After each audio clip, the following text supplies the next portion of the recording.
Welcome to the Real News Network. I'm Kim Brown in Baltimore. Less than a month after being confirmed as the nation's top law enforcement officers, there are already calls from Congress for Jeff Sessions to resign.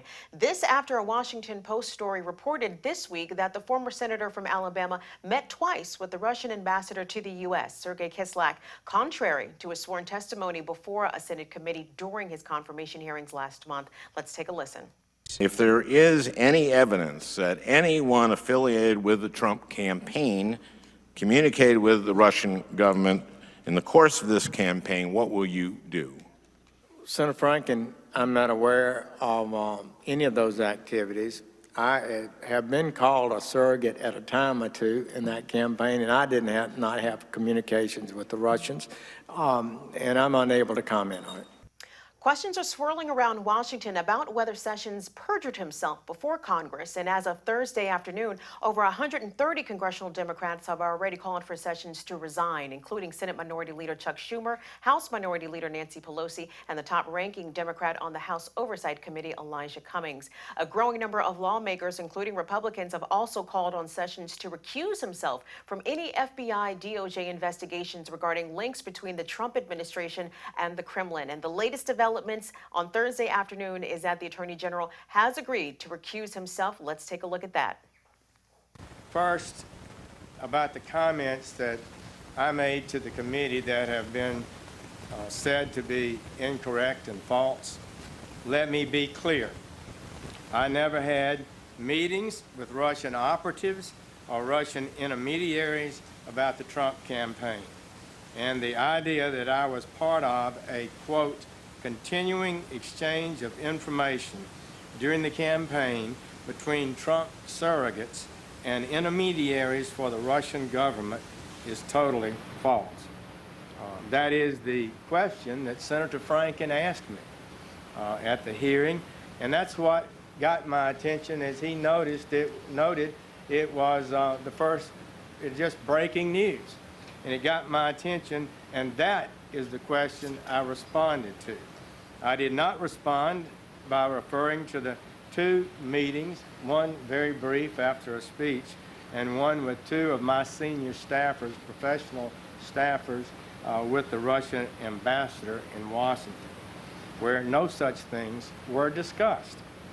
In my reply to the question of Senator Franken was honest and correct as I understood it at the time.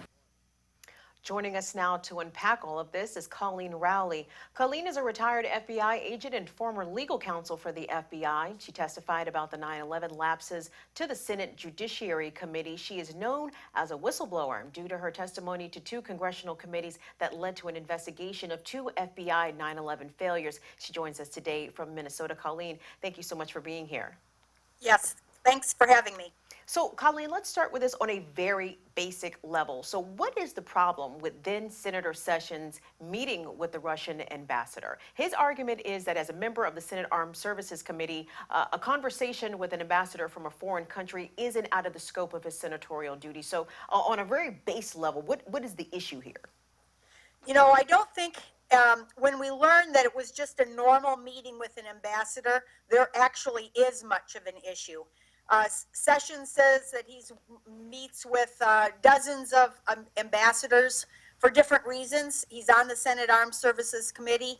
So it all comes down to what was discussed at that meeting.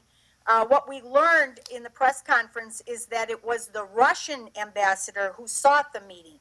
And Sessions and two of his aides attended. They actually didn't even know what the meeting was about when they attended. And then someone asked during the press conference, what did they talk about? It sounds like they talked a little bit about Sessions visiting Russia. They talked about terrorism. They talked about Ukraine. Obviously, an ambassador's job is to try to lobby the officials of the country that he or she is stationed in.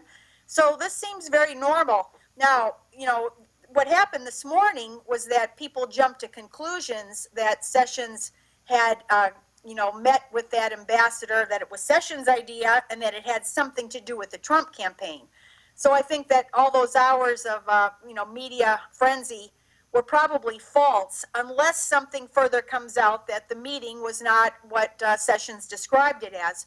And because there were two aides at this meeting, I think he said they were both military colonels. I think that it's pretty difficult to say that to mischaracterize the meeting when there were witnesses to the meeting. Well, I mean, in response to that, Coleen, I think some of the issue that some who are calling for Jeff Sessions to resign and also to recuse himself, which he did this afternoon, was the fact that Jeff Sessions at the time of these two meetings was a surrogate of the Trump campaign. So not necessarily saying that he was conducting campaign business with Ambassador Kislyak, however, but he was firmly on Team Trump at that time. So given that Jeff Sessions had already decided that he was going to be part of Donald Trump's campaign to be elected president, isn't that where the problem comes in with this communication with this Russian ambassador? Well, that's not, the news was actually characterizing this as perjury. That's where the Democrats were accusing him of having lied to Senator Franken. And again, when he explains that he understood the question to be, was this contact about the campaign? And in fact, the conversation had nothing to do with the Trump campaign. It had to do with foreign relations. It had to do with, whatever, this ambassador met with him for.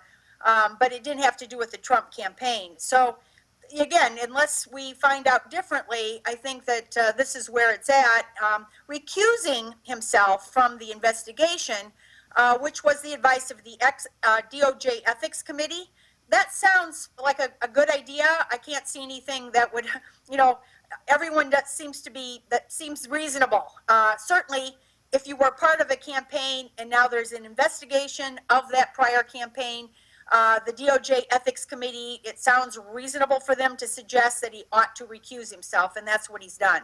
Indeed. But also, I mean, given the fact that Jeff Sessions was asked about communications with the Russians, as I believe, as Senator Franken categorized it during that Senate confirmation hearing, I mean, why didn't Jeff Sessions just admit to these meetings? Even if they were innocuous, as he claims, then that seems like a relatively simple thing to say before the Senate committee. Well, I did meet with the ambassador. So why not just admit it if it wasn't anything?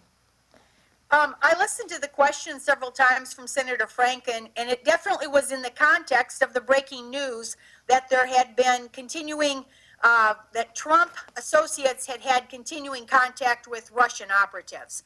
And so it was natural for him to interpret the question that way, and that's actually the question that was posed to him.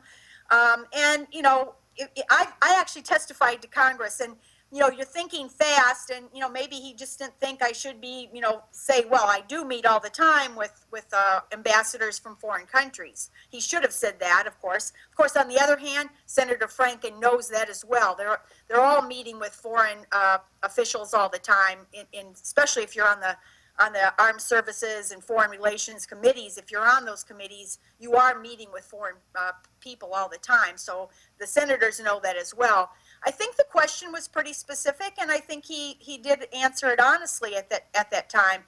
You have to also understand that this story about the Russians, the hacking and the possible influence, this story has really taken off and developed since September, October.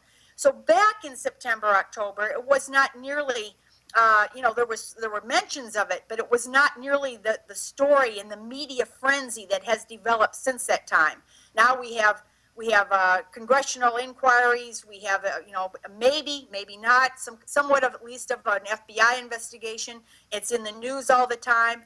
I keep harping on the fact that it's really counterproductive for foreign policy to have this continuing demonization of Russia.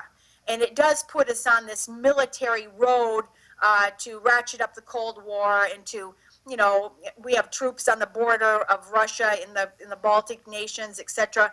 I think that's the really dangerous part of this whole talk.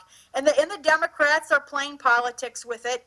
I've had many people say, well, I don't care about the facts. I want to get Trump some way, somehow. And so if we have to demonize Russia to do it, then we should do that. I don't agree at all with that. I think that that this is dangerous for foreign policy purposes. And Sessions, you know, heaven knows, he may well not be a great attorney general, but on the other hand, I think in this one instance, he answered the question honestly. We're going to take a quick break. When we come back, we'll continue our conversation with Coleen Rowley, talking about Attorney General Jeff Sessions, his announcement on Thursday that he will recuse himself from any investigation between links with the Trump administration and Russia. Stick around. You're watching the Real News Network.